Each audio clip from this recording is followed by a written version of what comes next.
ดี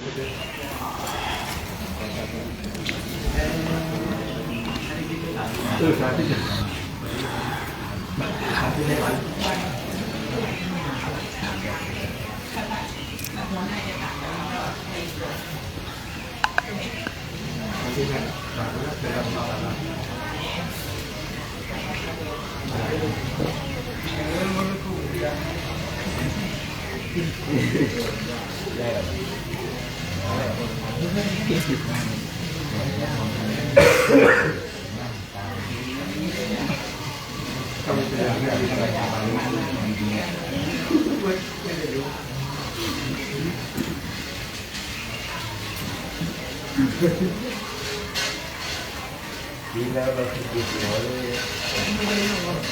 เป็นหลัก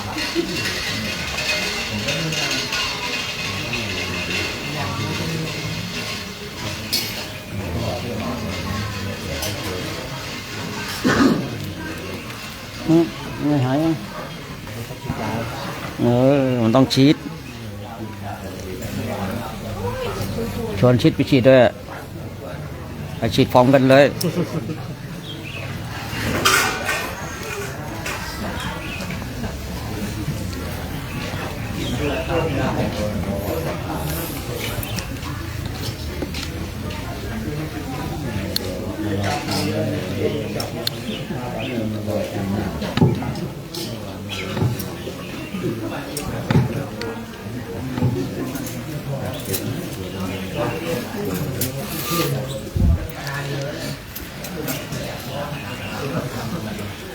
วันนี้บิณฑบาตสายตลาดได้แต่ข้าวสารอาหารแห้ง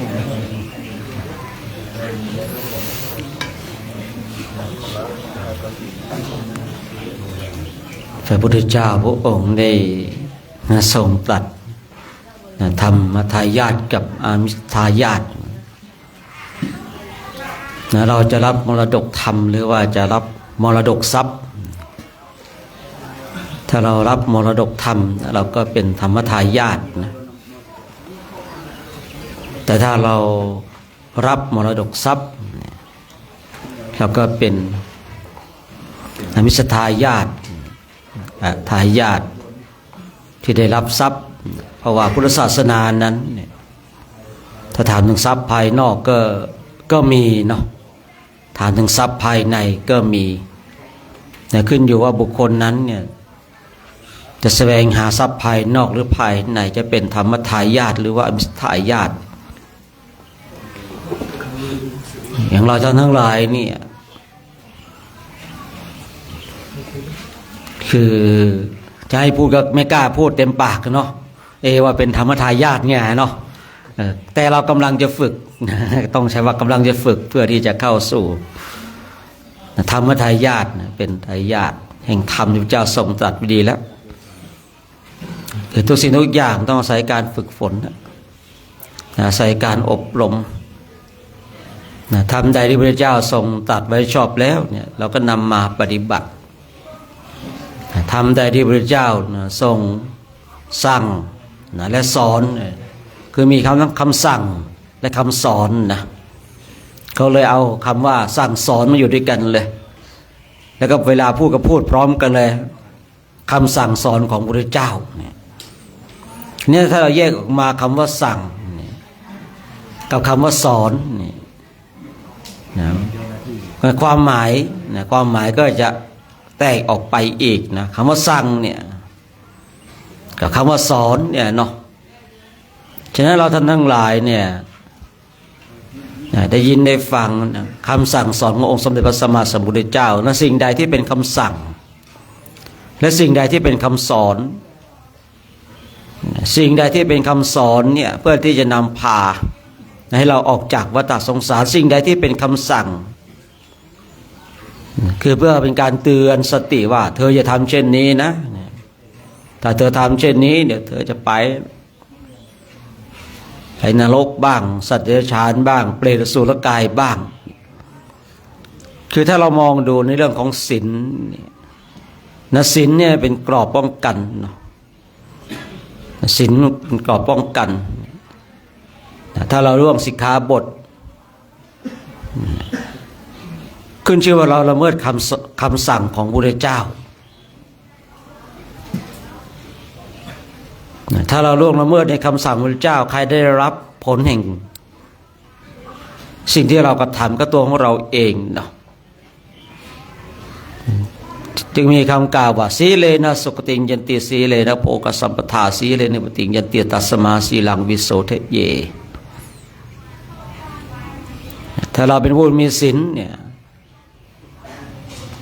ศีลนำพาให้เราไปที่สุคติศีลนำพาให้เรามีโภคทรัพย์ศีลนำพาให้เราเข้าสู่มรรคผลนิพพาน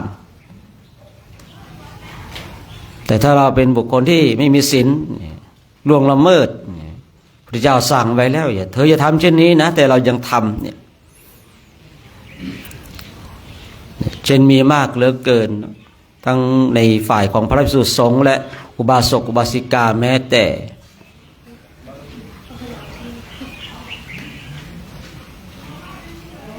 กึ่งเทพกึ่งเดรัจฉานที่ตกนรกบ้างที่ถูกแผ่นดินสูบบ้างเพราะอะไรล่วงละเมิดคำสั่งไว้แล้วนี่แต่เมื่อทำแล้วก็ต้องรับผลแห่งกรรมนั้นเนี่ยในคำสั่งสอนของพระพุทธเจ้านั้นเนี่ยเราก็เลยเอามารวมกันอ้าวไหนๆก็ไหนๆแล้วก็เป็นคำสั่งและคำสอนไปในตัวเลยอยู่ด้วยกันเนี่ยจึงใช้คำสั่งสอนของพระพุทธเจ้าคือบางสิ่งบางอย่างเนี่ยเราคือเราตีให้เข้าใจง่ายๆอะครับผมแต่บางคนบางท่านเป็นผู้คงแก่เรียนไปเปิดดูหนังสือแล้วตำราไม่ใช่นะมันคือเราต้องเข้าใจว่าการที่เรามาพูดมาคุยเนี่ยเพื่อให้เข้าใจง่ายๆกันทำเรื่องยากให้เป็นเรื่องง่ายเนี่ยแต่บางคนเนี่ยทำเรื่องง่ายเป็นเรื่องยากนะบางคนเนี่ยเรื่องง่ายๆครับแต่ให้เป็นเรื่องยากนะบางคนเนี่ยทำเรื่องยากให้เป็นเรื่องง่ายที่การปฏิบัติธรรมกรรมฐานเนี่ยมันเป็นเรื่องง่ายๆนะครับผมแต่ก็มีบางคนเนี่ยทำให้เป็นเรื่องยากถามว่ามีบางคนว่าการที่เรานั่งสมาธิเนี่ยจำเป็นต้องรัตนากรรมฐานไหมจำเป็นก็ได้ไม่จำเป็นก็ได้เนาะคือถ้าเราอยู่กันหมู่มากแบบเนี้ยเราก็สามารถรัตนกรรมฐานเมื่อจำเป็นเพราะอะไรจะได้รู้กันว่าเราจะนั่งทำกรรมฐานคนที่ได้ยินเราอารัตนกรรมฐานก็จะได้มีการสงบกายวาจาใจเนี่ยเพื่อไม่เป็นการรบกวนเนี่ยการอารัตนกรรมฐานเนี่ยจริงเนี่ยบอกให้คนทั้งหลายได้ระมัดระวังด้วยอย่างเงี้ยแต่ตัวของเราเองก็เหมือนกับตั้งสัจจะว่าข้าพเจ้าจะเจริญจิตตภาวนาแล้วข้าพเจ้าจะนั่งทำกรรมฐานแล้วเนี่ยแต่ถ้าว่าเราอยู่ในป่าในเขาแต่เพียงผู้เดียวไม่จำเป็นก็ได้นะนี่ขึ้นอยู่กับความพอใจของเราเองนะเพราะว่าบางคนบางท่านก็ว่าสงสัยนะสงสัยว่าเราจะนั่งสมาธิจำเป็นต้องอาราธนากรรมฐานไหมหรือว่าเราต้องพูดอย่างไรนี่อันนี้ขึ้นอยู่กับความชอบใจของบุคคลนั้นคือถ้าบางรูปแล้วก็ไม่ต้องไปลักมีลีลามากนั่งเท้าขวาทับเท้าซ้ายมือขวาทับมือซ้ายยืดกายตรงเลยงี้ก็ได้เหมือนกันเนี่ยคือบางสิ่งบางอย่างเนี่ยมันขึ้นอยู่กับสถานการณ์นั้นๆนะครับมันบางสิ่งบางอย่างมันไม่มีกฎตายตัวเนาะพระเจ้าพระองค์ทรงเลยตัดมหาประเทศ4นะครับผมพระองค์รู้ว่าในการภาคหน้าเนี่ยก็จะมีเหตุการณ์ที่เปลี่ยนไปจากที่พระองค์อยู่ในต้นพุทธกาลนะครับพระองค์เลยตรัสเรื่องมหาประเทศ4มหาประเทศ4เนี่ยเอาไว้ปรับนะครับเข้ากับยุคเข้ากับสมัยอย่างสมมติว่าในสมัยครั้งพุทธกาลถ้ามีโทรศัพท์ใช้เนี่ยถ้ามีนะถ้ามีเนี่ยถ้ามีแล้วเป็นเหตุมันต้องมีเหตุด้วยครับมีแล้วเนี่ยแล้วเป็นเหตุให้รู้สึกว่า เกิดความเสื่อมเสียหรือว่าชาวบ้านชาวเมืองก็โจทย์ขานไปพระพุทธเจ้าก็ประชุมสงฆ์ทรงบัญญัติไว้เนี่ยนะครับคือเรื่องมันเกิดพระองค์จึงทรงบัญญัติพระองค์ไม่ได้ทรงบัญญัติก่อนนะครับเราไปศึกษาอ่านในพระวินัยของเราได้เลยไม่มีข้อใดที่พระพุทธเจ้าทรงบัญญัติก่อนนะครับเรื่องจึงเกิดเรื่องเกิดก่อนจึงบัญญัติไม่ว่าตั้งแต่ปราชิกมาเลยเนี่ยเนาะปฐมปราชิกก็นายสุทินเนาะตกลงนายสุทินเนี่ยได้บรรลุธรรมหรือเปล่าฮะบรรลุนะผมยังหาไม่เจอนะแต่เมียกับลูกได้บรรลุแต่นายสุทินเนี่ยผมไม่เจอในชั้นของบาลีนะในอัตถกถาก็มีถึงว่าเขาเล่าว่าเขาบอกว่าชั้นอัตถกถานะพรรษานี้ผมค้นอยู่ประมาณนานครับแต่ลูกกับเมียเนี่ยได้บรรลุนะ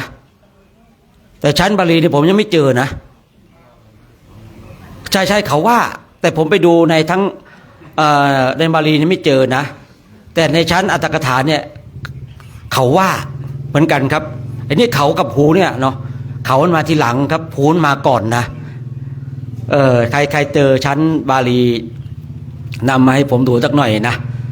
คือผมก็คืออยากรู้คือเราได้ยินตั้งแต่ผมบวชมาแล้วว่าเขาว่านะว่าพระสุทินเนี่ยได้บรรลุเป็นพระโสดาบัน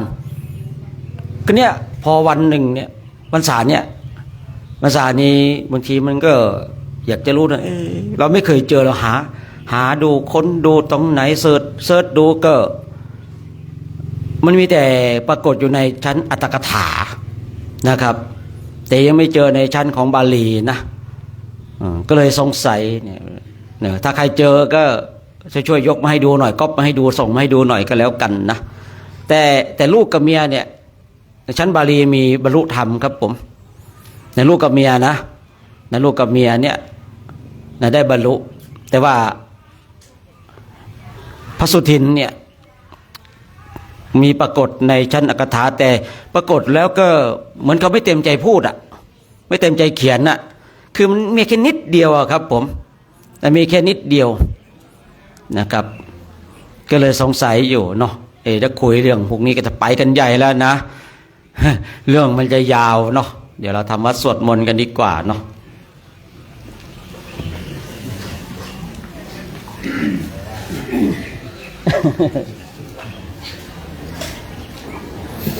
ต้องถามอรุณนะนักกีลืมถามว่าไงอรุณ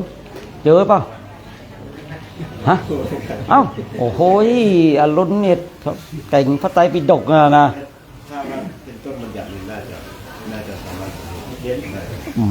คือก็เป็นอย่างนั้นเนี่ยว่าต้นบัญญัติบรรลุได้แต่มันไม่เจอหลักฐานที่ชัดเจนไง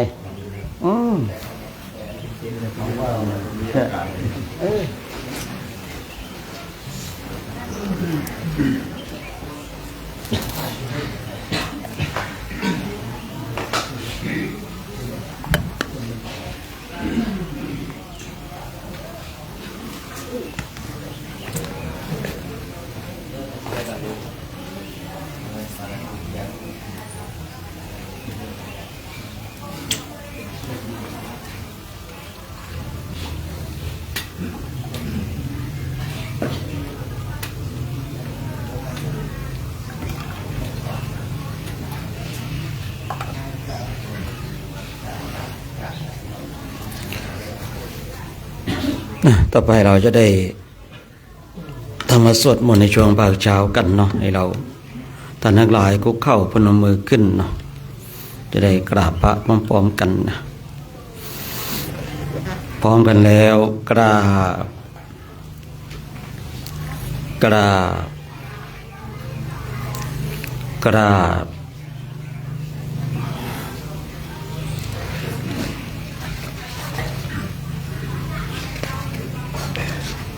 เปิดหนังสือไปหน้าที่1นะครับผมหน้าที่1นะ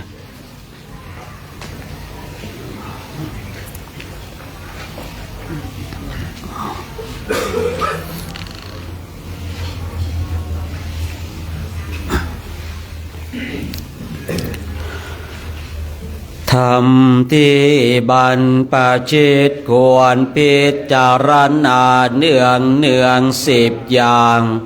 1. บรรพชิตควรพิจารณาเนืองว่าบัดนี้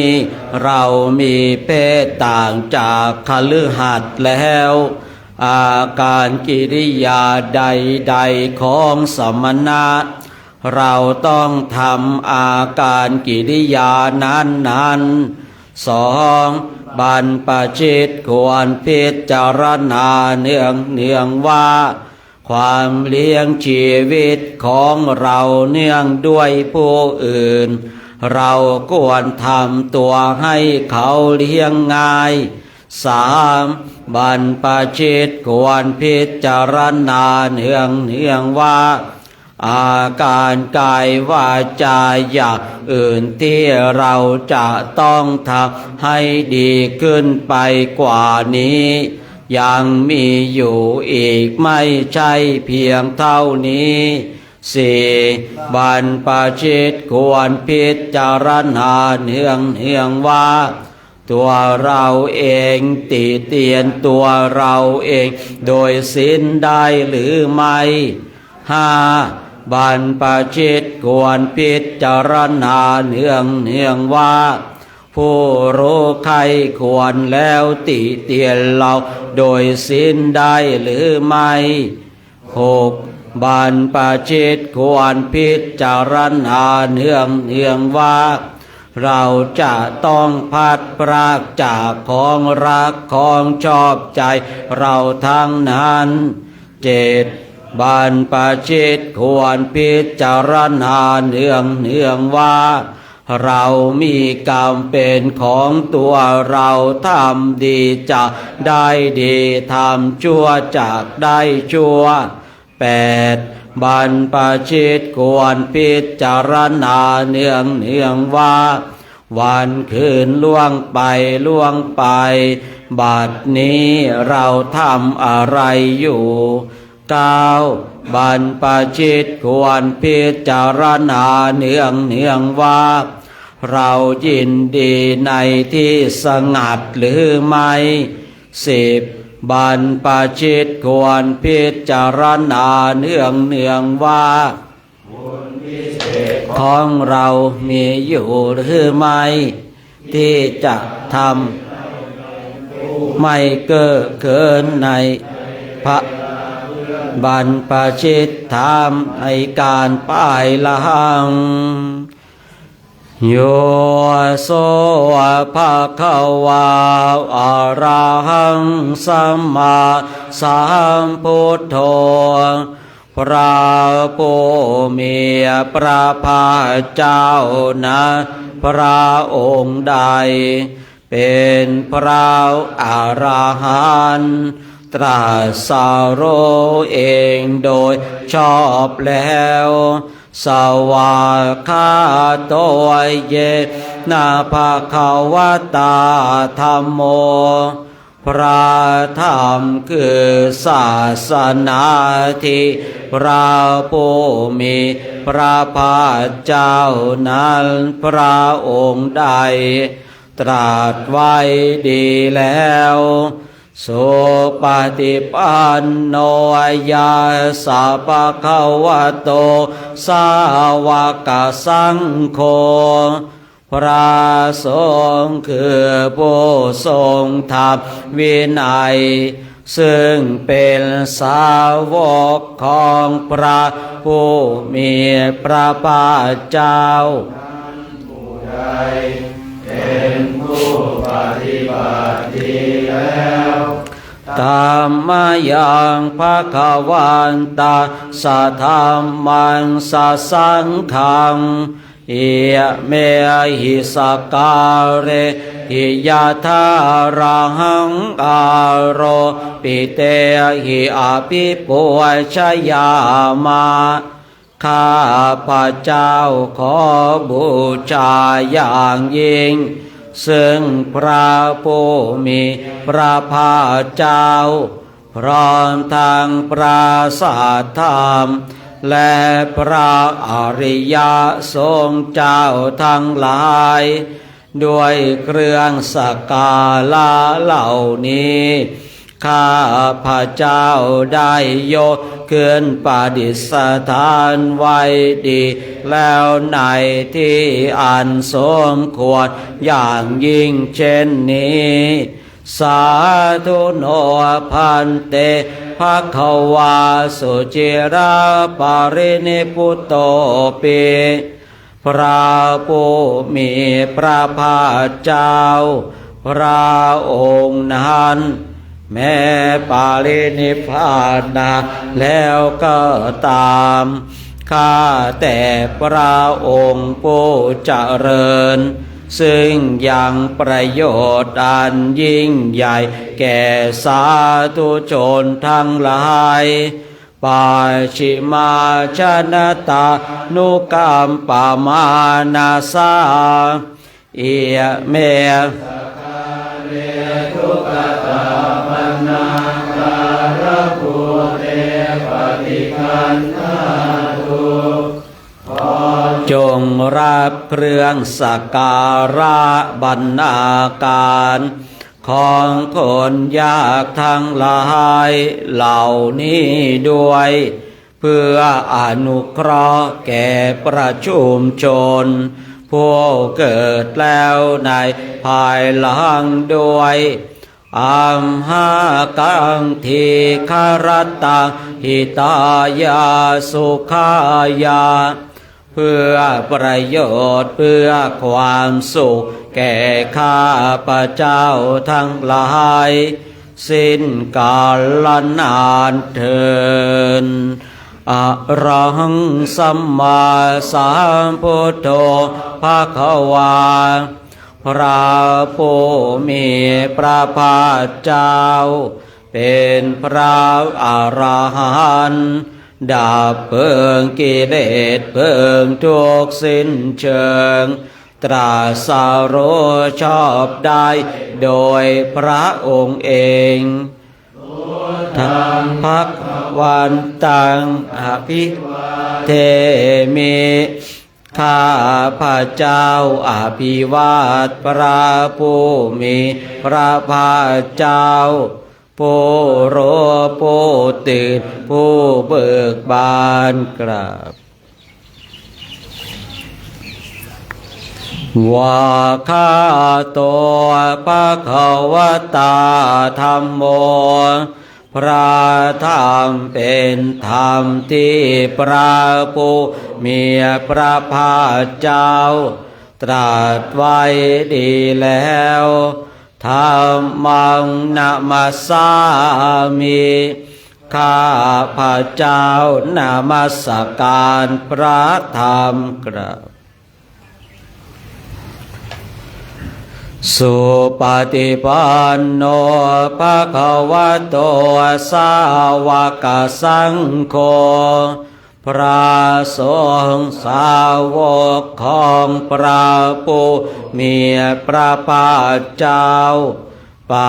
ฏิบัติดีแล้วสังฆังนามามิข้าพระเจ้านอบน้อมพระสงฆ์กราบหันดมยังบุตตสาภควโตบุปภาคณมการังกโรมะเสนะโมตัสสะภะคะวะโตอะระหะโตสัมมาสัมพุทธัสสะนะโมตัสสะภะคะวะโตอะระหะโตสัมมาสัมพุทธัสสะนะโมตัสสะภะคะวะโตอะระหะโตสัมมาสัมพุทธัสสะ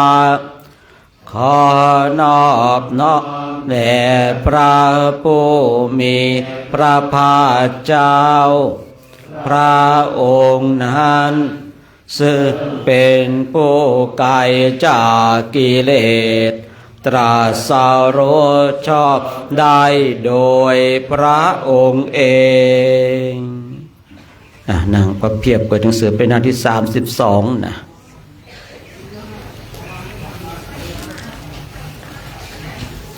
หน้าที่32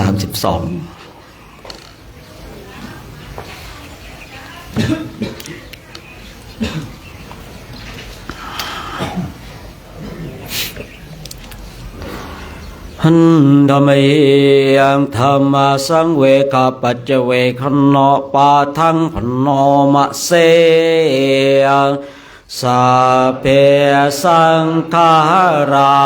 อนิจจาสังขารคือร่างกายจิตใจและรูปธรรมนามธรรมทั้งหมดทั้งสิ้นไม่เที่ยงเกิดขึ้นแล้วดับไปมีแล้วหายไปสัพเพ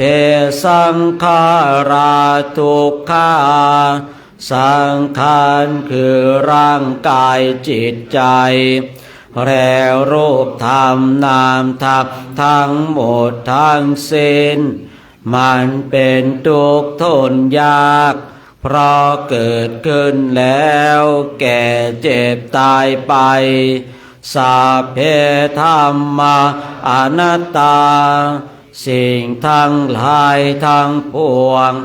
ทั้งที่เป็นสังขารและมิใช่สังขารทั้งหมดทั้งสิ้นไม่ใช่ตัวไม่ใช่ตนไม่ควรถือว่าเราว่าของเราว่าตัวว่าตนของเราอาทุวังชีวิตังชีวิตเป็นของไม่ยั่งยืนทุวังมรณังความตายเป็นของยั่งยืนอาวาสังมยามาริตพังอันเราจะพึงตายแน่แท้มรณะปริโยสานังเมชีวิตังชีวิตของเรามีความตายเป็นที่สุดรอบชีวิตังเมอนิยตังชีวิตของเราเป็นของไม่เที่ยงมรณังเมยตังความตายของเราเป็นของเที่ยงวัตตาควรที่จะสังเวชอายังกายโยร่างกายนี้อาจิรังมีได้ตั้งอยู่นานอาเปตวิญญาโนขันปราศจากวิญญาณโชตโตอันเข้าทิ้งเสียแล้วอาทิเสสติจากนอนทับปาทวิงซึ่งแผ่นดินกาเลงขลังอีวาประดุดดังว่าท่อนไม้และท่อนฟืนนิราทังหาประโยชน์ไม่ได้อายังโคเมกายโยกายของเหล่านี้แลอวดทางปาทัตตาลาเบื้องบนแต่พื้นเท้าขึ้นมาอาโทเกสมัทธกาเบื้องต่ำแต่ปลายผมลงไปตาจะปริยันโตมีนางหุ้มอยู่เป็นที่สุดรอบปุโรนานาปการาสะสุจิโนเต็มไปด้วยของไม่สะอาดมีประการต่างๆอาทิมัสสมิงกาเยมีอยู่ในกายนี้เกสาผมทั้งหลายโลมาคนทั้งหลายนาคาท ทันตาฟันทั้งหลายตาโจหนังมังสังเนื้อทั้งหลายอาทิกรุทั้งหลายอาทิมิจังเยื่อในกระดูกวากังมามหาตยังหัวใจยากานังตับกิโลมักอังพังผืดปีหากังไตปะภาสังปอดอันตังไส้ใหญ่อันตะผู้นังไส้น้อยโอทาริยังอาหารใหม่กาลิสังอาหารเก่าปิดตังน้ำดีเสมหังน้ำสะเลดบุพโพน้ำโลหิตังน้ำเลือดเสโทน้ำเหลือเมโทน้ำมันคดอาโซน้ำตาวาสาน้ำมันเหลวเคโรน้ำลายสิงคานิกาน้ำมูลาสิกาน้ำไขคอมุตตังน้ำมุดมัทธาเกมัทธาลุงคังเยื่อมันสมองในกระโหลกศีรษะเอวะมะยังเมกาโยกายของเรานี้อย่างนี้โหทางปาตตาลาเบื้องบนแต่พื้นเท้าขึ้นมาอาโทเกสมัทธกาเบื้องต่ำแต่ปลายผมลงไปตาจะปริยันโตมีนางหุมอยู่เป็นที่สุดรอบโพโรนับปักเต็มไปด้วยของไม่สะอาดมีประการต่างอย่างนี้แลเปิดหน้าต่อไปนะหันเดมหิยังอภินาปัจเจเวคโนปาทังพนมะเสชาราธรรมโมมาหิชารังอนาติโตเราย่อมมีความแก่เป็นธรรมดา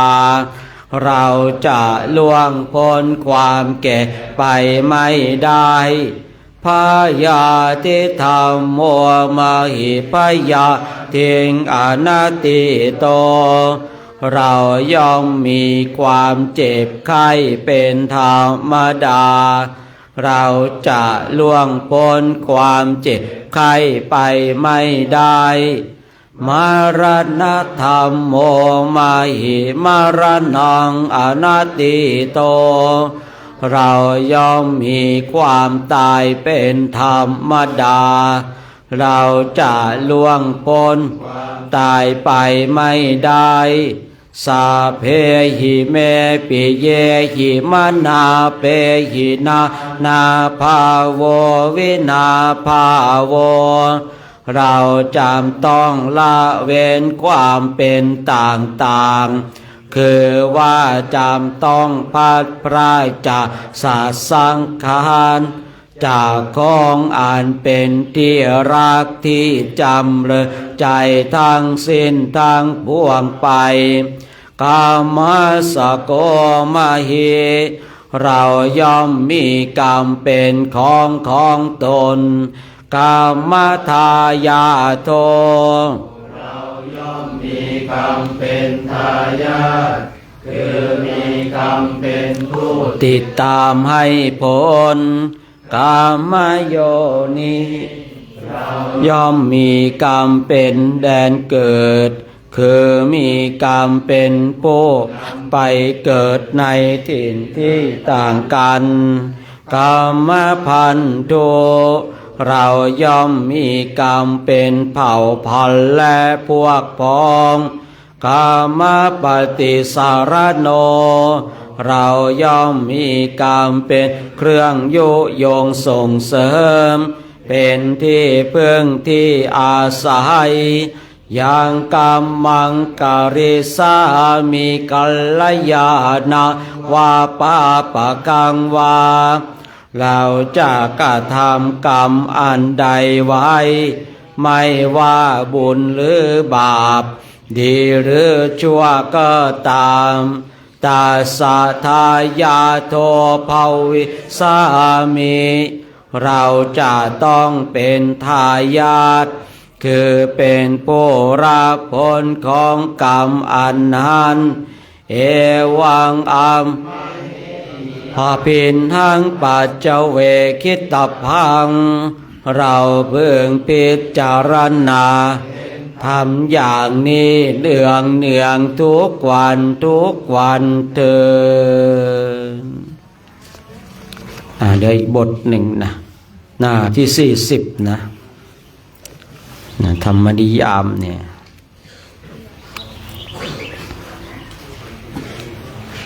บทนี้บทเดียวก็เป็นเหตุให้บรรลุธรรมได้นะเนี่ยธรรมนิยามเนี่ยนะหน้าที่40นะหันธรรมยังธรรมนิยามสุตตะปาทังพโนมะเสเอวเมสุตังเอกาสมัยยังภควาสาวัตถิยังวิหารติเชตวะเนอานาถปินติกาสอาราเมตาตระโคภควาภิกขุอามาเตสิภิกขโวติมะทันเตหิเตภิกขุภควโตปัจจาโสสุงภควาเอตถะโวจาข้าพระเจ้าคือได้สดับมาอย่างนี้สมัยหนึ่งพระผู้มีพระภาคเจ้าเสด็จประทับอยู่ที่เชตวันมหาวิหารอารามของอนาถบิณฑิกาเศรษฐีใกล้เมืองสาวัตถีในการนั้นและพระผู้มีพระภาคเจ้าทรงตรัสเรียกพระภิกษุทั้งหลายดูก่อนภิกษุทั้งหลายภิกษุเหล่านั้นทูลรับว่าข้าแต่พระองค์ผู้เจริญผู้มีพระภาคเจ้าทรงตรัสดังนี้ว่าโอปาทาวาภิกขเวตถาคตานังอนุปาทาวาตถาคตานังดูก่อนภิกษุทั้งหลายเพราะเหตุที่พระตถาคตทั้งหลายจะบังเกิดขึ้นก็ตามจะไม่บังเกิดขึ้นก็ตามทิตาวาสาธาโตธรรมธาตุนั้นย่อมตั้งอยู่แล้วนะเดียวธรรมทิตตาคือความตั้งอยู่แห่งธรรมดาธรรมนิยามตาคือความเป็นกฎแห่งธรรมชาติสังขาราอนิจจ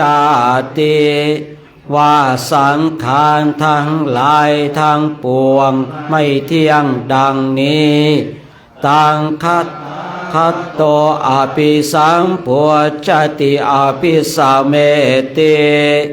ตถา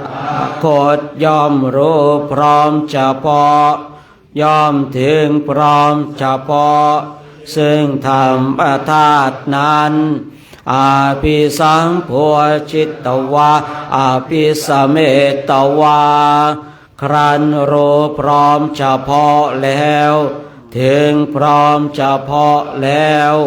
อาจิคติเทเสติย่อมบอกย่อมแสดงปัญญาเทติปัฏฐเปติ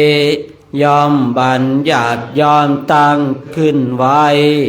วิวารติวิภาชติย่อมเปิดเผยย่อมจำแนกแจกแจงโอตานิกโรติย่อมทำให้เป็นเหมือนการหงายของที่ความสัพเพสังขาราอนิจจาติว่าสังขารทั้งปวงไม่เที่ยงดังนี้โอปาทาวาภิกขเวตถาคตานังปาทาวาตถาคตานังดูก่อนภิกษุทั้งหลายเพราะเหตุที่พระตถาคตทั้งหลายจะบังเกิดขึ้นก็ตามจะไม่บังเกิดขึ้นก็ตามทิตาวาสาธาตุธรรมธาตุนั้นย่อมตั้งอยู่แล้วนั่นเดียวธรรมทิตตาคือความตั้งอยู่แห่งธรรมดาธรรมนิยามตาคือความเป็นกฎตายแห่งมรรคดาสัพเพขาราทุกขาติว่าสังขารทั้งหลายทั้งปวงเป็นทุกข์ดังนี้ตังคัตโตอภิสัมโพชติอภิสัมเมติตถาคตย่อมรู้พร้อมเฉพาะย่อมถึงพร้อมเฉพาะซึ่งธรรมธาตุนั้นอาภิสัมโพชวาอาภิสัมเมตวาบรรลุพร้อมเฉพาะแล้วถึงพร้อมเฉพาะแล้วอาจิคติเทเสติย่อมบอกย่อมแสดงปัญญาเปติปัฏฐเปติย่อมบัญญัติย่อมตั้งขึ้นไว้วิวารติวิภาชติย่อมเปิดเผยย่อมจำแนกแจกแจงโอตานิกโรติย่อมทำให้เป็นเหมือนการหงายของที่ความสัพเพสังขาราทุกขาติว่าสังขารทั้งหลายทั้งปวงเป็นทุกข์ดังนี้โอปาทาวาภิกขเวตถาคตานังอนุปาทาวาตถาคตานังดูก่อนภิกษุทั้งหลายเพราะเหตุที่พระตถาคตทั้งหลายจะบังเกิดขึ้นก็ตามไม่บังเกิดขึ้นก็ตามทิตาวาสาธาตุธรรมธาตุนั้นย่อมตั้งอยู่แล้วนั่นเดียวธรรมทิตตาคือความตั้งอยู่แห่งธรรมดาธรรมนิยามตาคือความเป็นกฎแห่งธรรมดาสัพเพธัมมาอนัตตาติว่าธรรมทั้งหลายทั้งปวงเป็นอนัตตาดังนี้ตังตถาคตโตอภิสัมโพชติอภิสัมเมติตถาคตย่อมรู้เฉพาะย่อมถึงพร้อมเฉพาะซึ่งธรรมธาตุนั้นอาภิสัมโพชิตวาอาภิสัมเมตวาคันรู้พร้อมเฉพาะแล้ว ถึงพร้อมเฉพาะแล้วอาจิกติเทเสติยอมบอกยอมแสดงปัญญาเปติปาทเปติยอมบัญญัติยอมตั้งขึ้นไว้วิวารติวิภาชติยอมเปิดเผยยอมจำแนกแจกแจงโอตานิกาโรติ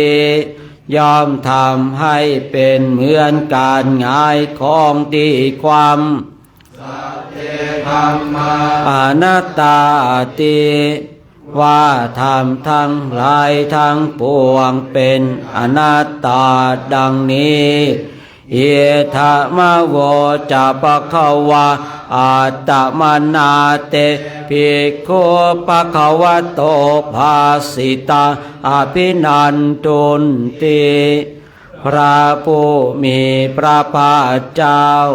ได้ตรัสธรรมปริยายอันนี้แล้วพระภิกษุทั้งหลายเหล่านั้นก็มีใจยินดีพอใจในภาสิทธิ์ของพระผู้มีพระภาคเจ้าพระองค์นั้นด้วยประกาศนี้แลต่อไปเราจะได้กรวดน้ำตอนเช้าหน้าที่91หน้าที่91นะกรวดเช้าหันธรรมยังสัพปฏิทานาคาทายโยพนามะเสยปุญญาสิทานิกาตาสยานายานิกาตานิเมเตสัญจภาคิโนโหนตุสักนาคาสัตว์ทั้งหลายไม่มีที่สุดไม่มีประมาณจงมีส่วนแห่งบุญที่ข้าพระเจ้าได้ทำในบัดนี้และแห่งบุญอื่นที่ได้ทำไว้ก่อนแล้วเยปิยาคุณวันตาจะไม่หังมาตาตาทโยเทตาเมจะปยาติตาวาอัเยมาชัตตาเวลิโนคือจะเป็นสัตว์เหล่าใดเป็นที่รักใครและมีบุญคุณ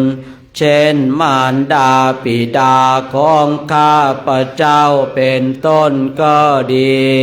ที่ข้าพระเจ้าเห็นแล้วหรือไม่ได้เห็นก็ดี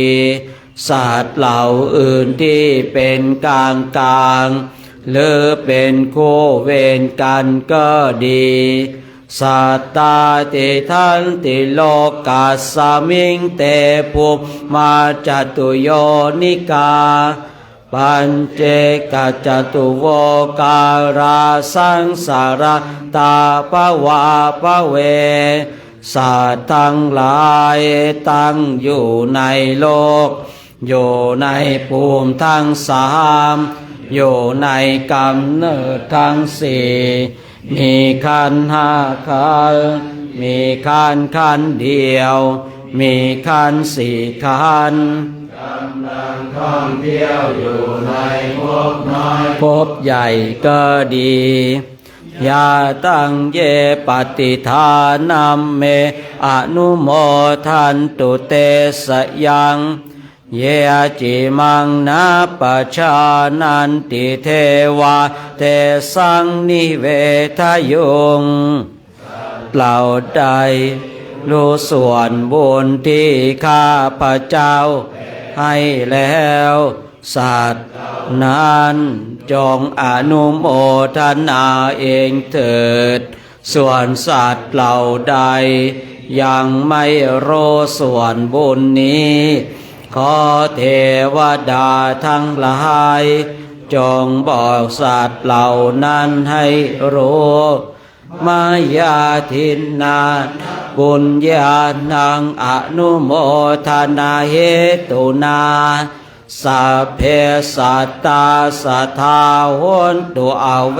ราสุขาชิวิโนเขมาปะทันจัก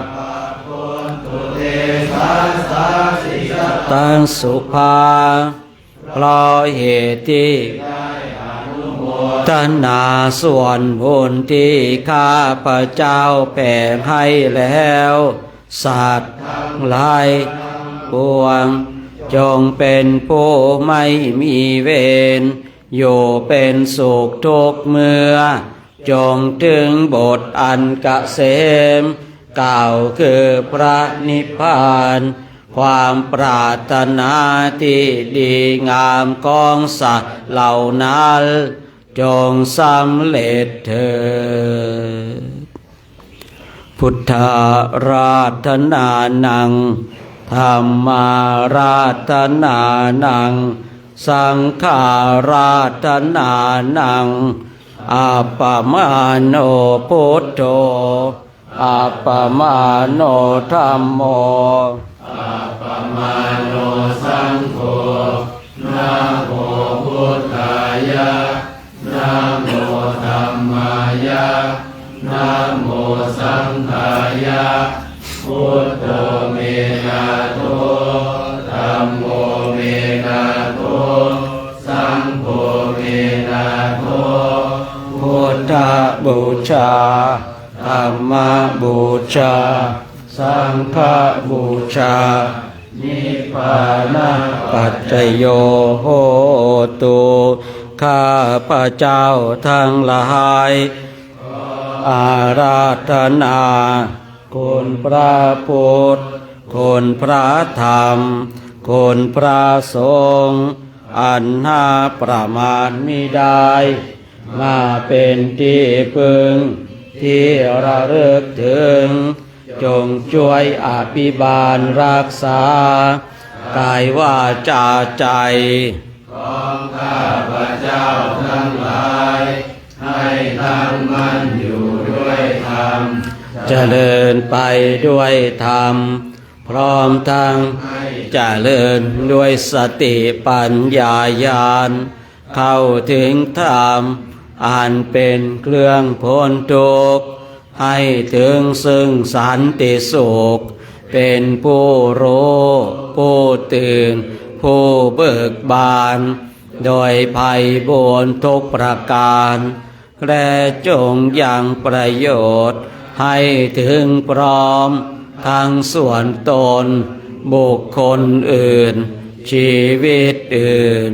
อันเป็นเพื่อนทุกข์เกิดแก่เจ็บตายด้วยการทั้งหมดทั้งสิ้นตลอดกาลนานเถิด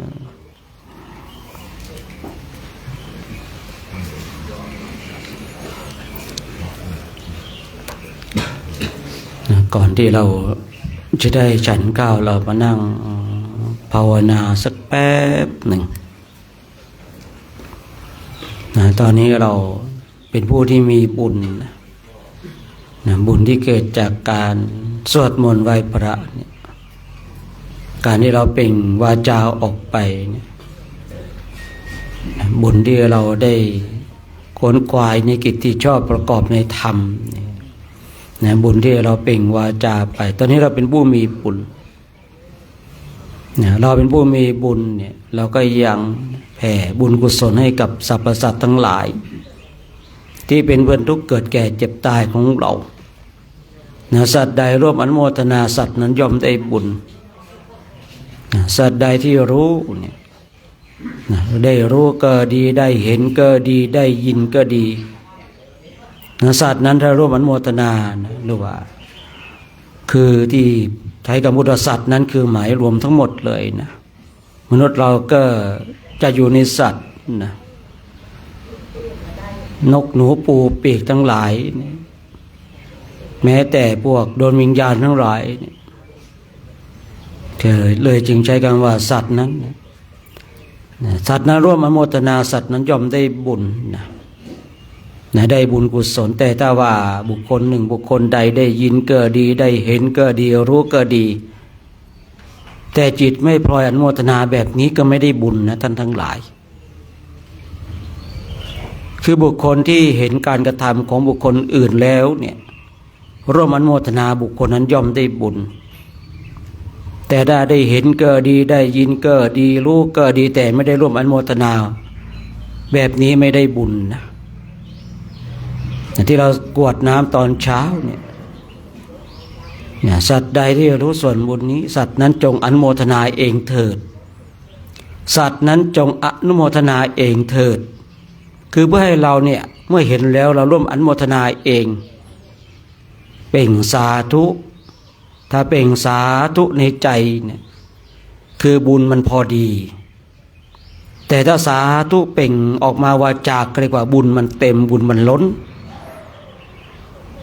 แต่การที่บุคคลหนึ่งบุคคลใดเนี่ยได้ร่วมอนุโมทนากับคนทั้งหลายถ้าว่าสาธุในใจสาธุในใจเขาเรียกว่าบุญพอดีแต่ถ้าว่าเป็นวาจาออกมาว่าสาธุออกมาทางวาจาเลยบุญมันเต็มบุญมันล้นคือบุญมันเต็มบุญมันล้นเนี่ยจึงคำว่าบุญเนี่ยมันเลยออกมา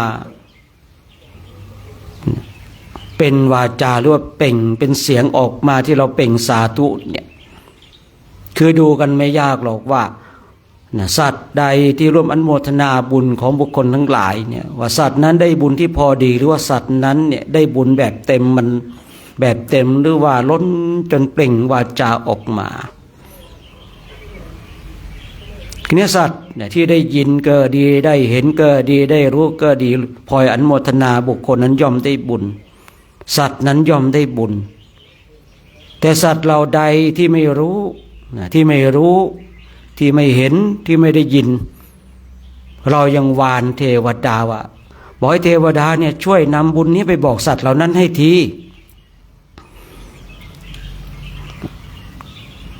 คือเรายังบอกให้เทวดานะว่าเทวดาเนี่ยช่วยนำบุญที่ข้าพเจ้าได้สวดมนต์ไหว้พระที่ข้าพเจ้าได้เจริญจิตตะภาวนาหรือว่าญาติโยมที่ได้น้อมนำข้าวน้ำโภชนาอาหารนี่เป็นบุญแล้วบางทีเราก็วานเทวดาเนี่ยช่วยเป็นไปรษณีย์ให้หน่อยเทวดาเนี่ยช่วยเป็นกระบอกเสียงให้หน่อยเพื่อสัตว์อื่นๆที่เขาไม่รู้ที่เขาไม่เห็นที่เขาไม่ได้ยินในการกระทำของเราเนี่ยไปบอกให้เขาที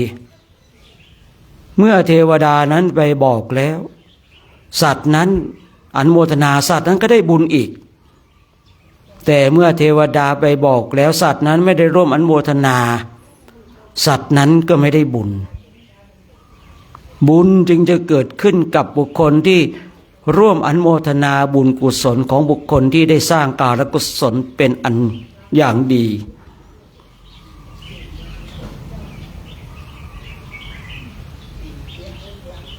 เทวดาทั้งหลายที่อยู่ใกล้มนุษย์ที่อยู่ใกล้ชิดมนุษย์ที่เราวานให้เขานำบุญกุศลที่เราได้กระทำไปบอกให้สัตว์อื่นเนี่ยที่สัตว์อื่นบางทีเขาไม่มีโอกาสที่จะได้ยินที่จะได้เห็นที่จะรับรู้ก็อาศัยเทวดาแต่ในยุคปัจจุบันนี้บางทีเทวดาก็ทำงานล่าช้าไม่ทันการก็เลยมีเทวดาทางเทคโนโลยีอย่างที่เราได้ไลฟ์สดกันเนี่ยคือถ้าไม่มีการไลฟ์สดเนี่ยญาติโยมที่อยู่ที่นี่บริเวณวัดหมู่บ้านจอมปิงก็รู้เพียงอย่างเดียวคราวนี้ญาติโยมแต่ที่อื่นไม่มีสิทธิ์ที่จะได้รู้ได้เห็นได้ยินได้ฟังเมื่อมีการไลฟ์สดปุ๊บอย่างที่ได้บอกไว้บางทีเทวดาที่เขาก็ทำงานล่าช้าหรือว่าบางทีเทวดาในการที่จะนำบุญกุศลที่เราท่านทั้งหลายกระทำเนี่ยไปบอกบางทีก็มีขีดจำกัดในเรื่องของการสื่อสาร ในเรื่องของการปรากฏตัวนะแต่เทวดาที่มาในฝ่ายของเทคโนโลยีในยุคปัจจุบันเนี่ยคือการที่เรามีโทรศัพท์แล้วจัดไลฟ์สดเนี่ยส่งตรงไปเลยนะส่งตรงเหมือนกับนำข่าวบุญกุศลที่คณะพระภิกษุสงฆ์ได้ทำวัดสวดมนต์ได้เจริญจิตตภาวนาพูดง่ายๆว่าตื่นตั้งแต่ตี 3ทำวัดสวดมนต์ในช่วงภาคเช้าเจริญจิตตภาวนาในช่วงภาคเช้าทำวัดสวดมนต์ในช่วงภาคสายเจริญจิตตภาวนาในช่วงภาคสายคนที่ไม่ได้อยู่บริเวณนี้หรือว่าไม่มีโอกาสจะได้มาร่วมเทวดาที่อยู่ในฝ่ายของเทคโนโลยีในยุคปัจจุบันนี้ก็นำไปให้บุคคลที่มีจิตใจที่ดีงามร่วมอนุโมทนาบุญกุศลสัตว์ใดอย่างที่ได้กล่าวไว้ว่าสัตว์ใดรู้ข่าวเรื่องของบุญกุศลถึงแม้ว่าตนเองไม่ได้ทำเพียงแต่ร่วมอนุโมทนาสัตว์นั้นก็ได้บุญ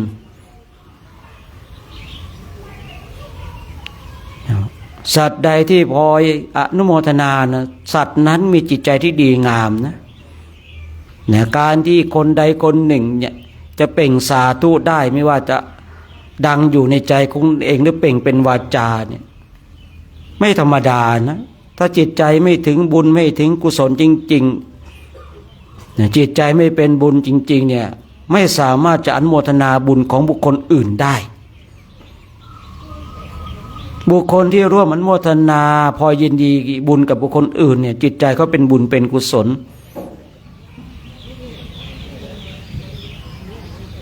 บางคนจิตไม่เป็นบุญไม่เป็นกุศลเห็นคนทำบุญก็มีความคิดที่เป็นอกุศลทำบุญเอาหน้าบ้างทำบุญนู่นนี่นั่นบ้างบางคนไม่ปล่อยยินดีดันไปพูดเสียดสีใช้วาจาทิ่มแทงกล่าวร้ายว่าร้ายอีกบางคนก็มีในยุคปัจจุบันที่เป็นเช่นนี้บัณฑิตติเตียนพึงฟังคนพาลตำหนิติเตียนเนี่ยปล่อยไปเถอะอย่าไปใส่ใจในคำของคนพาลเราต้องใส่ใจคำของบัณฑิตทุกการกระทำของเราเนี่ยเรารู้เนี่ยว่าเราทำไปเพื่อบุญเพื่อกุศลเราไม่ได้ทำเพื่อสิ่งอื่นๆคือเนี่ยคนทั้งหลายจะมองเรานั่นขึ้นอยู่กับเขาเองว่าเขาจะมองอย่างไรเจตนาของผู้พูดเองที่ให้เทวดาที่อยู่ในรูปแบบของเทคโนโลยีเนี่ยเพื่อให้คนที่ได้เห็นเกิดดีได้ยินเกิดดีได้รู้ก็ดีมาร่วมอนุโมทนาบุญเพราะเนี่ยเกิดจากการกรวดน้ำตอนเช้าเนี่ยสัตว์เราใดที่ยังไม่รู้ขอให้เทวดานำบุญที่ได้ทำเนี่ยไปบอกเขาทีให้สัตว์นั้นร่วมอนุโมทนาบุญเนี่ยชอบใจมากเลยนะในกรวดน้ำเนี่ยไม่ว่าจะเป็นกรวดน้ำในช่วงเช้าก็ดีช่วงเย็นก็ดีนะทุกสิ่งทุกอย่างมันมีเหตุมีผลมันเป็นกลไกแห่งกรรมกรรมคือการกระทำที่เราทั้งหลายเข้าใจกันฉะนั้นการที่เราจะทำบุญกุศลทั้งหลายเนี่ยบางทีเราเนี่ยโพสต์ลงตามสื่อโลกโซเชียลทั้งหลายเนี่ยเห็นญาติโยมบางทีเห็นพระมาเนี่ยถ่ายรูปลงโลกโซเชียลเมื่อวานถามโยมอยู่ท่านหนึ่งว่าเคยเห็นพระมาเยอะๆแบบนี้ไหมในเมโยมท่านหนึ่งก็บอกว่าเกิดมา62 ปีไม่เคยพบไม่เคยเจอไม่เคยเห็นมาก่อนเลยนะโอ้เกิดมา62 ปีนะแต่เพิ่งเคยเห็นเป็นครั้งแรกวัดนี้ตั้งมาเราคิดแล้วว่า1,000 กว่าปีเนาะ1,000 กว่าปีแล้วคนที่อายุ62 ปีเพิ่งเคยเห็นเป็นครั้งแรก เพราะทุกสิ่งทุกอย่างทุกการกระทำของเราประกอบไปด้วยบุญประกอบไปด้วยกุศลคนทั้งหลายก็ถ่ายรูปลงโลกสื่อโซเชียลไปเนี่ยคนทั้งหลายเห็นแล้วก็จะได้พลอยยินดีพลอยอนุโมทนาบุญกุศลในยุคปัจจุบันนี้ในเรื่องของการอนุโมทนาบุญเนี่ยมันกว้างกว่าสมัยก่อน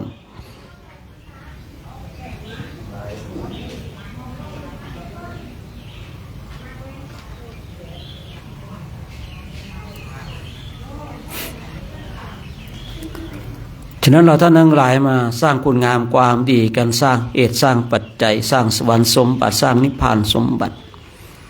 เมื่อเรามีบุญมีกุศลเราก็อยากเก็บบุญกุศลของเราไว้คนเดียวให้สัตว์ทั้งหลายมาร่วมอนุโมทนาเมื่อสัตว์ทั้งหลายร่วมอนุโมทนาแล้วเนี่ยก็อย่าลืมบอกเทวดานะเทวดา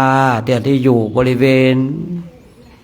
ใกล้ชิดตัวเราหรือว่าเทวดาที่เป็นญาติของเราวันนี้บัดนี้ข้าพเจ้ามีบุญแล้วขอเทวดาที่เป็นญาติของเราเกิดดีที่อยู่ใกล้ชิดเราที่ขอให้เทวดาเหล่านี้นำบุญกุศลที่ข้าพเจ้าได้ทำไปบอกให้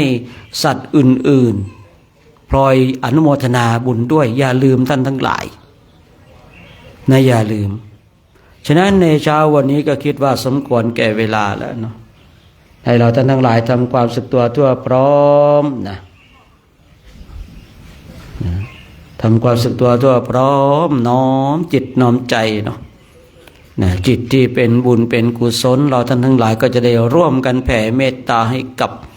สรรพสัตว์ทั้งหลายที่เป็นเพื่อนทุกข์เกิดแก่เจ็บตายของเราสัตว์ใดที่มีความทุกข์ขอให้พ้นจากทุกข์สัตว์ใดที่มีความสุขขอให้สุขยิ่งขึ้นไปเนาะ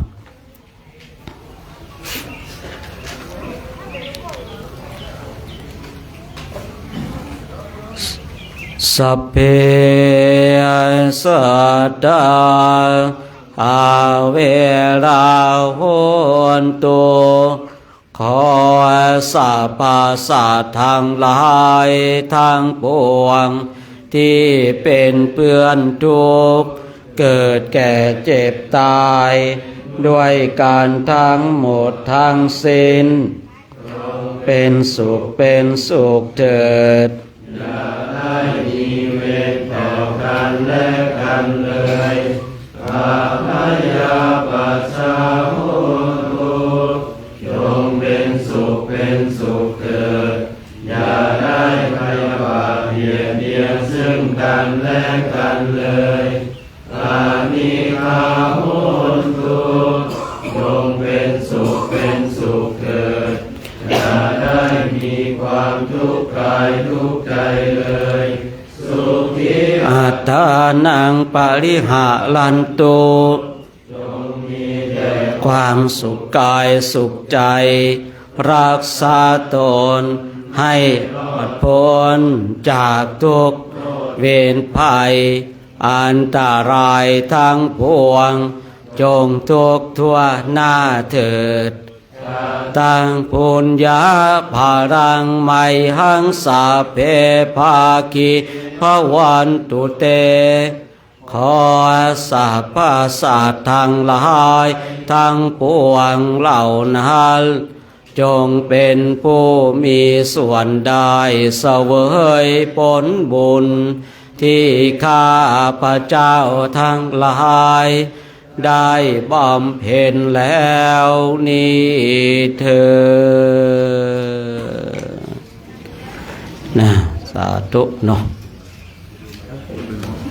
อาเคนเรียบร้อยหรือยังหนอแหล่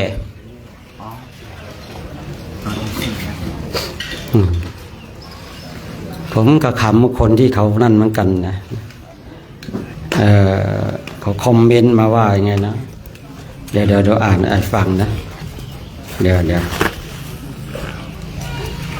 ผมยังไม่ได้คุยว่าให้เทวดาบันดาลให้เลยนะผมว่าให้เทวดานำส่วนบุญของเราเนี่ยไปบอกสัตว์ทั้งหลายเนาะ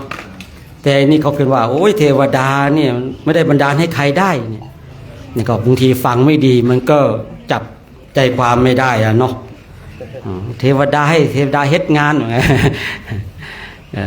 เทวดา บันดาลได้ติคือบางคนเนี่ยไม่รู้ว่าที่จริงเนี่ยเทวดาเนาะเขามีกำลังขนาดไหนนะเทวดาที่มีกำลังมากเนี่ยโอ้ท่านทั้งหลายแต่เทวดาที่มีกำลังน้อยก็บางทีก็ทำอะไรไม่ค่อยได้นะอะไรก็ไม่ค่อยได้โอเคหรือยังเอ่ยโอเคแล้วนะเดี๋ยวเรากราบพระพร้อมกันเนาะกราบพระพร้อมกัน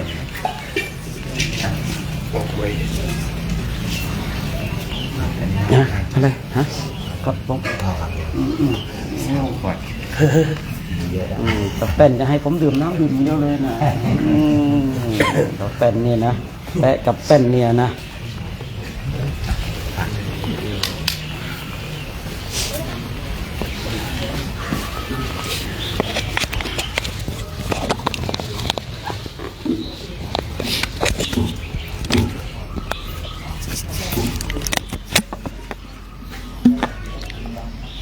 อะระหัง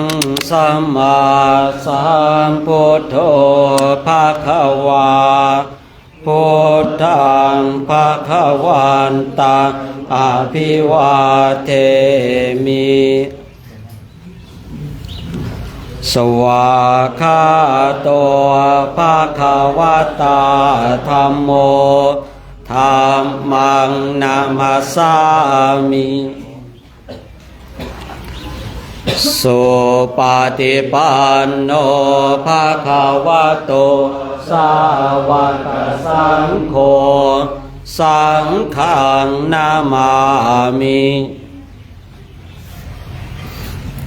นะครับผมเนาะวันนี้ก็สลับกันนะเมื่อวานกลุ่มไหนกับกลุ่มไหนขึ้นเนาะขึ้นหน้าเนาะกับสามฮะต้อง3ก็4เหรอไม่ใช่ใช่เหรอเอาใช่เหรอกลุ่มหนึ่งกับกลุ่มเอาแล้ววันนี้นะต้องจับฉลากแล้วก็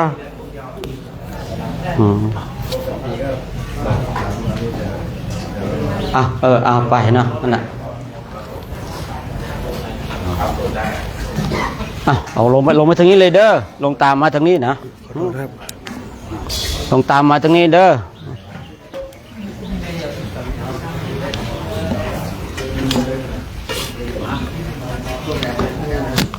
ตอนนี้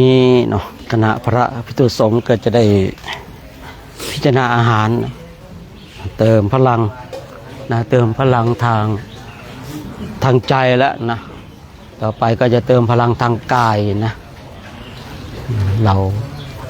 ต้องเติมพลังทั้งทางกายและทางใจนะกายเราก็ต้องเติมนะ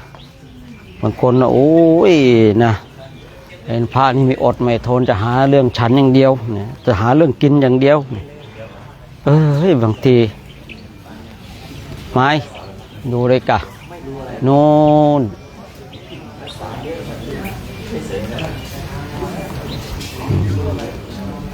ชีวิตของเราเนี่ยมันอยู่ด้วยอาหารทางกายและทางใจนะทางกายนี่ก็เป็นเรื่องปกติของทุกๆคนนะส่วนทางใจนี่นั่นแล้วแต่ว่านะใครจะรับอาหารทางใจขนาดไหนอย่างไรนะฉะนั้นเราท่านทั้งหลายทุกคนนะทุกท่านนะรวมอนุโมทนาบุญกันเมื่อกี้คุยในเรื่องของว่าให้เทวดาให้เทวดาเนี่ยนำบุญกุศลไปบอกสัตว์ทั้งหลายเนี่ย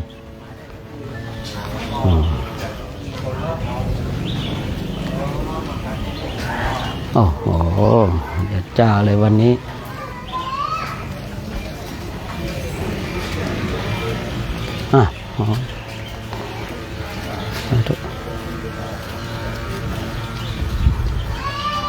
วันนี้ญาติโยมก็ร่วมอนุโมทนาบุญกันเข้าแถวเลยเด้อต่อแถวเลยเด้อ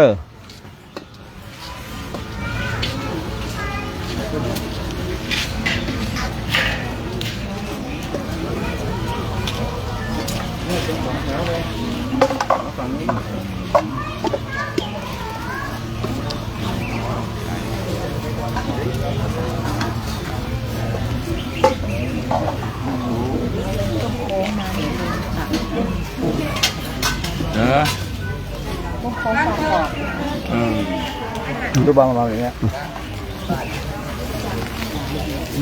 ไข่ดาวไม่มีก็เลยมีจะมีติดมาด้วยญาติโยมก็ร่วมอนุโมทนาบุญกันเด้อที่อยู่ทางบ้านเด้อที่อยู่ทางบ้านทุกคนทุกท่านเนี่ยร่วมอนุโมทนาบุญกันตอนนี้คณะพระภิกษุสงฆ์เกิดกำลังออกรับบิณฑบาตเนาะด้วยออกพิจารณาอาหารจะได้เวลาฉันข้าวกันแล้วนะเติมพลังทางกายนะเมื่อตอนเช้าเราเติมพลังทางใจกันนะเราเติมพลังทางใจตอนนี้เราเติมพลังทางกายนะพลังทางกายก็สำคัญนะพลังทางใจก็สำคัญนะยิ่งถ้าญาติโยมมีพลังมีกำลังทางทรัพย์นี่โอ้ยิ่งดีไปใหญ่เลยเนาะฉะนั้นทุกคนก็ช่วงตลอดระยะเวลาช่วงเนี้ยนะ3-4 เดือนนี้ก็จะเห็นภาพบรรยากาศแบบเนี้ยนะเห็นบรรยากาศของพระภิกษุสงฆ์ออกรับบิณฑบาตทำวัดสวดมนต์เจริญจิตตภาวนากันนี่ขึ้นอยู่กับญาติโยมเองว่าใครจะร่วมอนุโมทนาบุญกุศลคนใดร่วมอนุโมทนาบุญกุศลก็ได้บุญเนาะคือเราตั้งเรื่องของบุญไว้นะแม่เจอถ้วยพอดีเลยโอ้นี่เกิดนี่ก็นี่ยังโอ้โหอย่างโอ้ไม่ถูกต้องซะแล้วนี่ปลาก็ฮะนี่ปลาก็ฮะเลยปลานะแต่ปลานี่เอานะ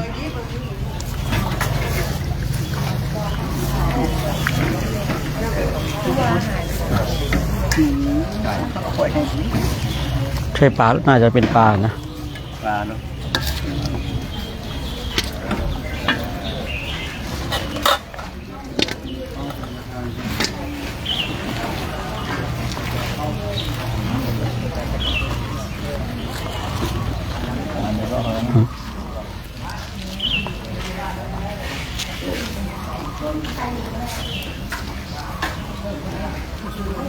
ไข่ลูกตกนะทำตกนะวันนี้ข้าวน้ำโภชนะอาหารกับคณะสัตยาญาติโยมบ้านจอมปิงนะมาเยี่ยมมาเยียนถึงบ้านโยมของบ้านโยมจันบานเลยนะปีนี้มาเยี่ยมถึงนี่เลยนะได้ข่าวว่าอยู่กรุงเทพนะรู้ข่าวพระจะมาเนี่ยรีบมาเลยเหรอ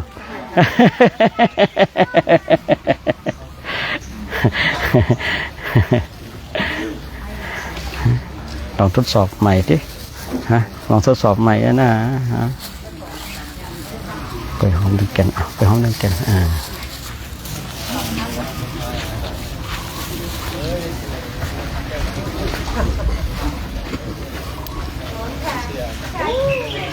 ้าว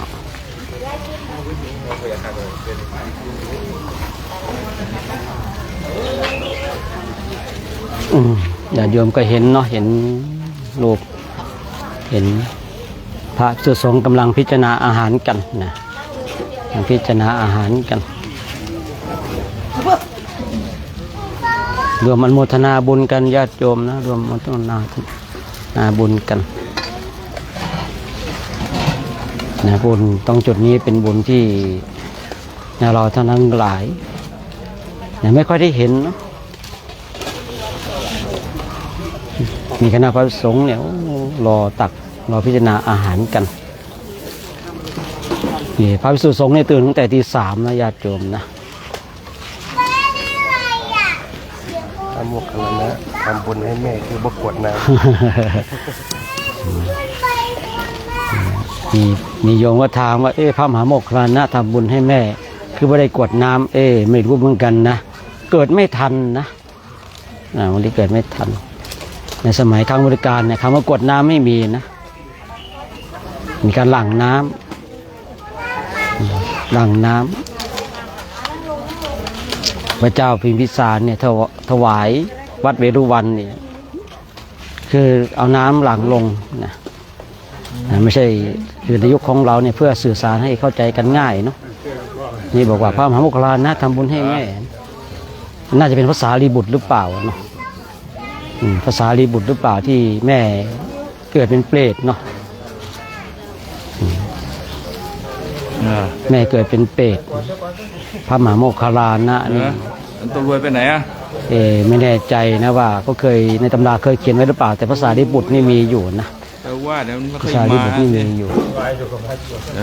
นั่นก็ตอนนี้คณะพระภิกษุสงฆ์กำลังพิจารณาอาหารกันญาติโยมเนาะญาติโยมก็ร่วมอนุโมทนาบุญกันนะแต่ละคนแต่ละท่านก็ขนขวายในกิจที่ชอบประกอบในธรรมกันน่าเอาครูบาอาจารย์ทิ้งห่างแท้นะครูบาอาจารย์ทิ้งห่างแท้ครูบาอาจารย์เนี่ยเราไปให้หลวงพี่เต้เนี่ยชาไปด้วยเลยเนี่ยนิมนต์นะครับผมนิมนต์เนี่ยแม่พิจารณาไปนะสวยหลังคาแบบครับฮะจะเป็น5 แผ่นนะแผ่นแบบไหน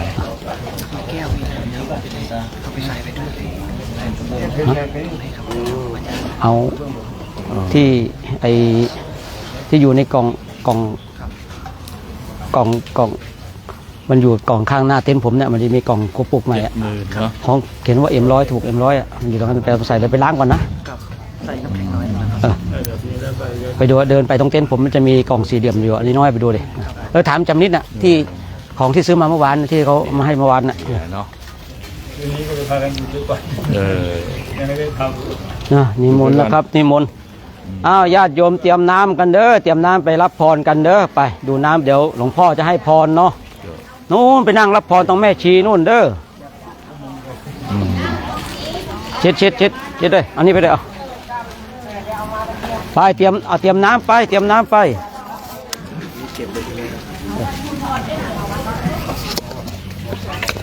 ไปดูน้ำไปเดี๋ยวรับพรนะไปได้ขวดน้ำหยาดน้ำกัน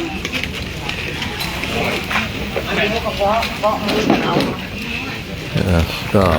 อนุโมทนากับญาติโยมเด้อโอ้วันนี้ก็ดีเนาะ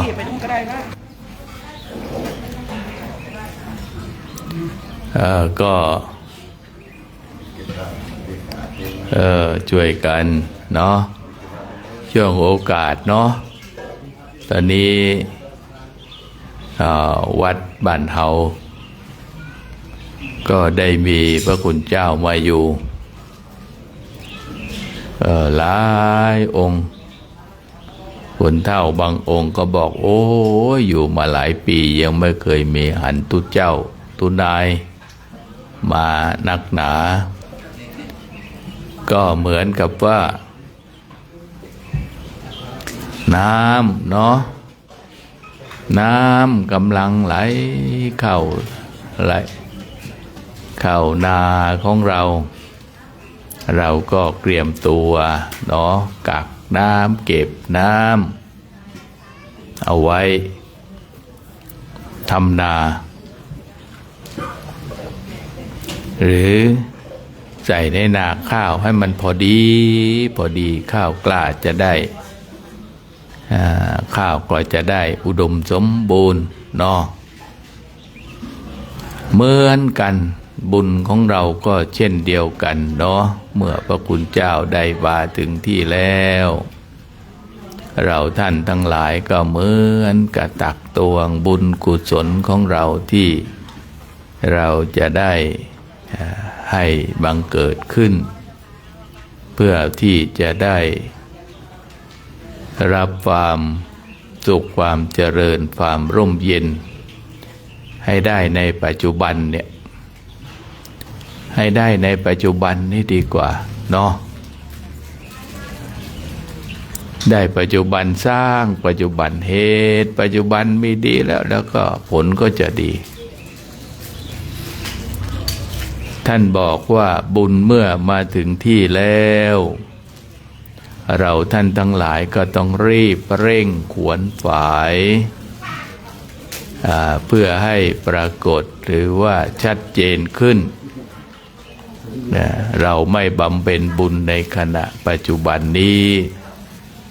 เราจะบำเพ็ญบุญในขณะปัจจุบันในตอนใดเนาะ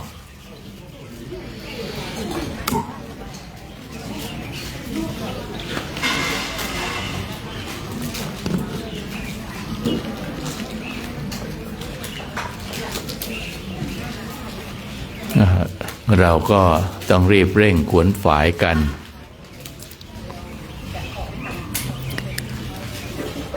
นะเราก็นึกถึงว่ากรรมเนอกรรมคือการกระทำ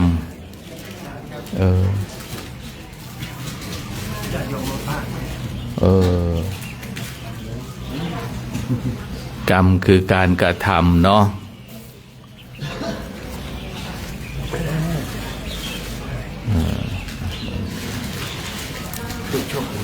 นี่นะครับเดี๋ยวนั้นให้โยมให้พูดกัน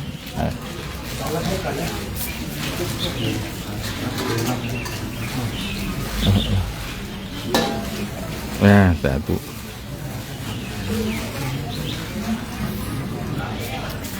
เราต้องบำเพ็ญกรรมกันจริงที่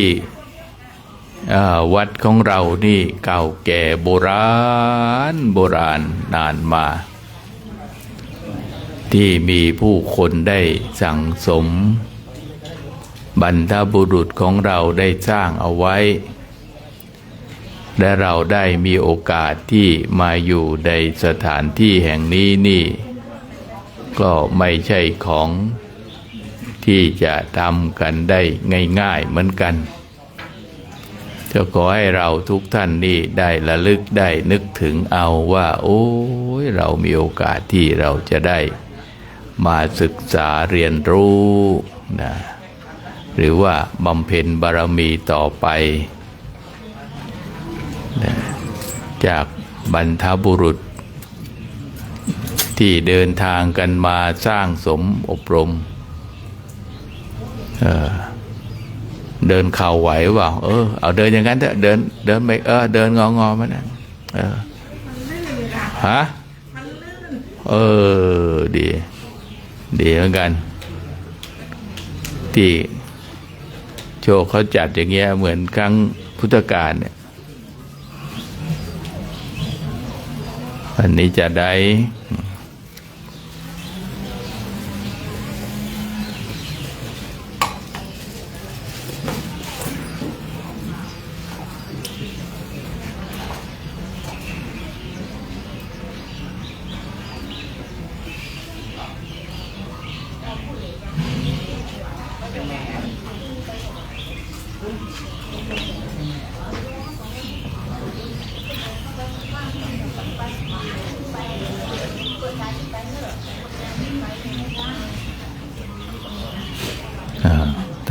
สาธุ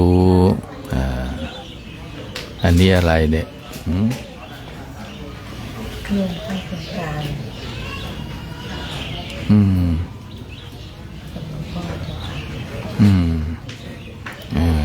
สาธุ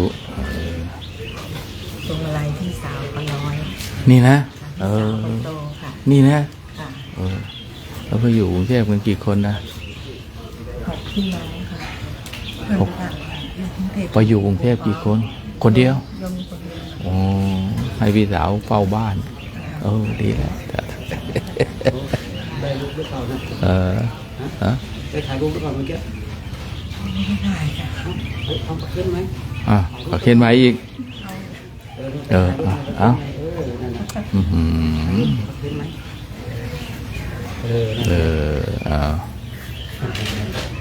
โอเคเนาะตู้ต้มโค้งต้มโค้งค่ะต้มโค้งประกอบ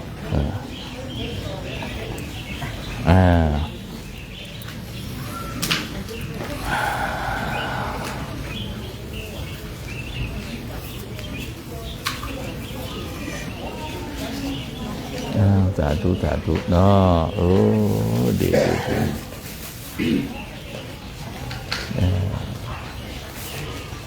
สาธุ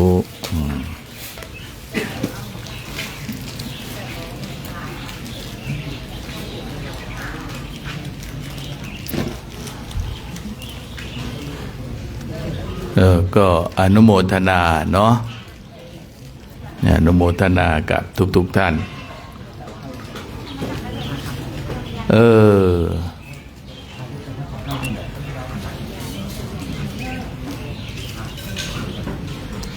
วันนี้ช่วงบ่ายๆญาติโยมคนใดที่พอว่างๆก็มาช่วยพระภาวนาหน่อยเนาะโอ้พาเดินรอบๆวัดรอบป่ากันนี้สักหน่อยเมื่อวานเราต้องหยุดก็พอดีถึงเวลาตลาดนัดเขาเนาะวันนี้ก็เข้าเหตุการณ์ปกติแล้วเราก็ภาวนาอีกสักหน่อยวัน2 วันเดี๋ยวเราก็จะได้ออกเดินจาริกทำให้หยุดพักอย่างนี้ก็เหมือนกับว่าเราได้ปรับร่างกายของเราใครที่จะป่วยก็รีบป่วยซะนะจะได้ฉันยุกฉันยาจะไออะไรก็รีบไอซะจะได้เตรียมตัวแต่ข้างหน้านี่เราก็ไม่ได้มีอะไรที่เพียบพร้อมเหมือนเราที่อยู่วัดเนี่ยนะบริการส่วนไหนที่มันขาดก็เตรียมตัวขอหรือว่าจัดการบอกเจ้าหน้าที่เขาเท่าที่จะทำกันได้เนาะแต่ว่าตอนนี้ยังไม่ได้เดินนี่เราจะไปอย่างนั้นนะไอ้โน่นก็จำเป็นไอ้นี่ก็จำเป็นไม่ได้นะไปเดินแล้วโอ้ยเนาะมันไม่จำเป็นซะแล้วมันเริ่มดักเริ่มเหนื่อยซะแล้วญาติโยมก็เตรียมรับพรกันเตรียมรับพรกัน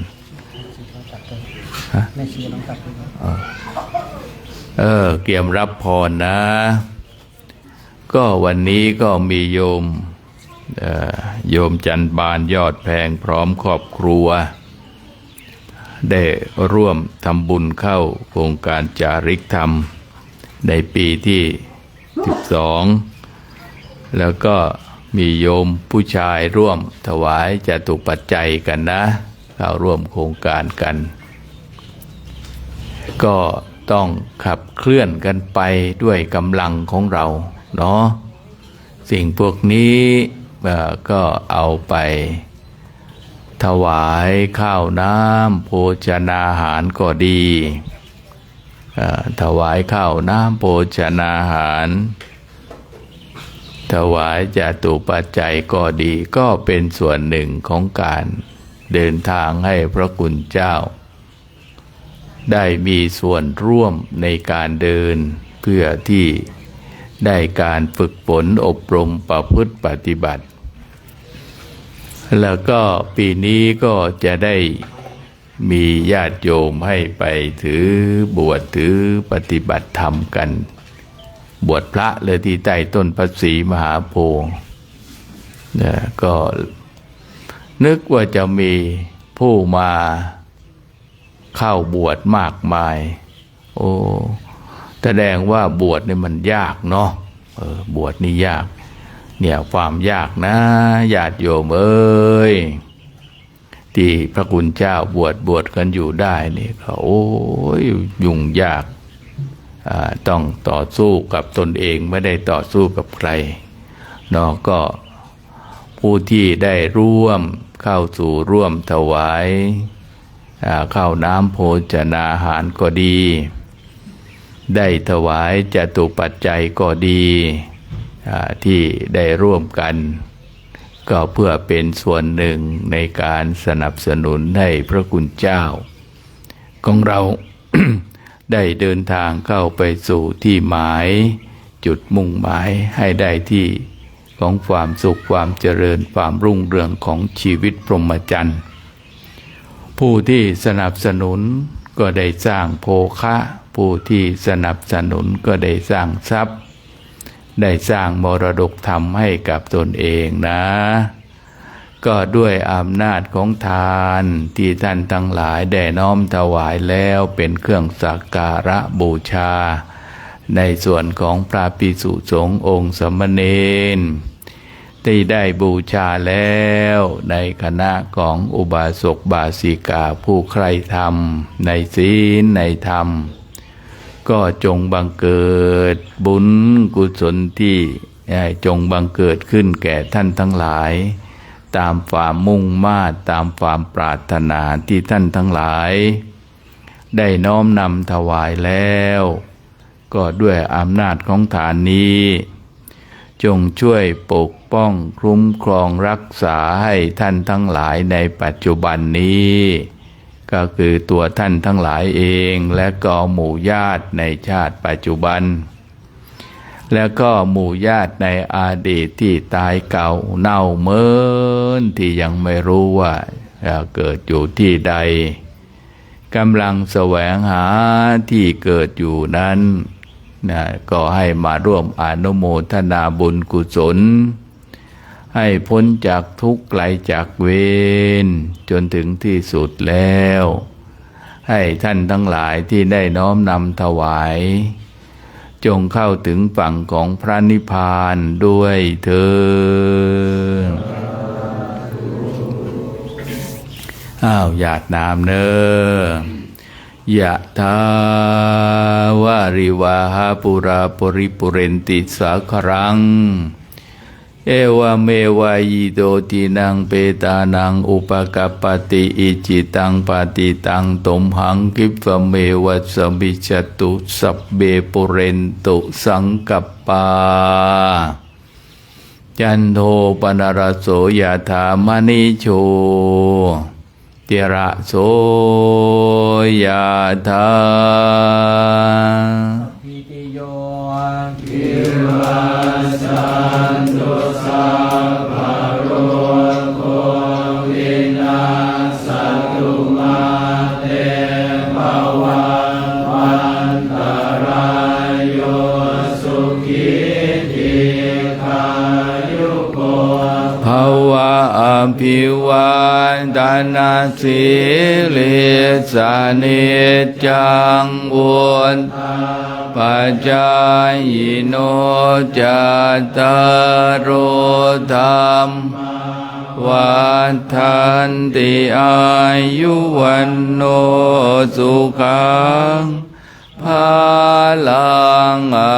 กาโตเวมปัสสันนานอาคังมังวิชาณตังอาเคพุทเทปัสสันนานังอนุอันตเรอาเคเมปัสสันนารังควรปัสสะเมสุเขอาเคสังเขเกณเตอนุตตเรอา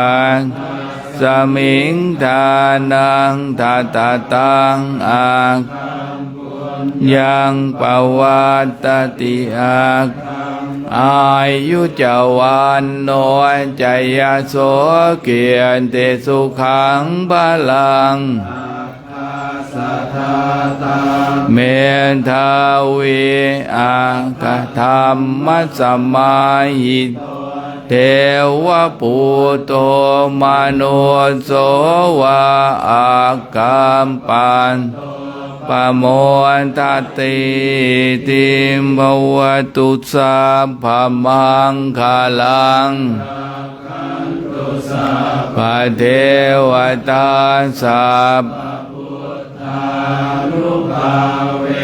นัสสทธาโสติภวันตุเตรักขันตุสัพพะเทวตา มานุภาเวนัสสะทาโสติภวันตุเตภวตุสัพพมังลังราคันตุสัพพเทวตาสัพพสังฆานุภาเวนัสสะทาโสติภวันตุเตหันธรรมยังทาตุปฏิโกลปินทปาตังพนามาสียะถาปัจจยังภาวะตมานังคาตุมาตเมเวตังยะทิตังปินทปาโตกะกุกะคุณชะโกจะปัวกะโลนทานตุมันตะโกนิชีโวสุญโยสัพเป็นตาปาโตอาชิโกจานิโยอิมังปุติกายปาทาวาอติวิยาชิโกชายาติสาธุสาธุนิมนต์พระคุณเจ้าพิจารณาอาหารนะเสร็จแล้วญาติโยมก็ทานข้าวทานน้ำกันเนอะเนาะทานข้าวทานน้ำที่ตุลุงมาเก่าเปิ้นว่าบุญก็ได้ใส่ก็เต็มใจก็สบาย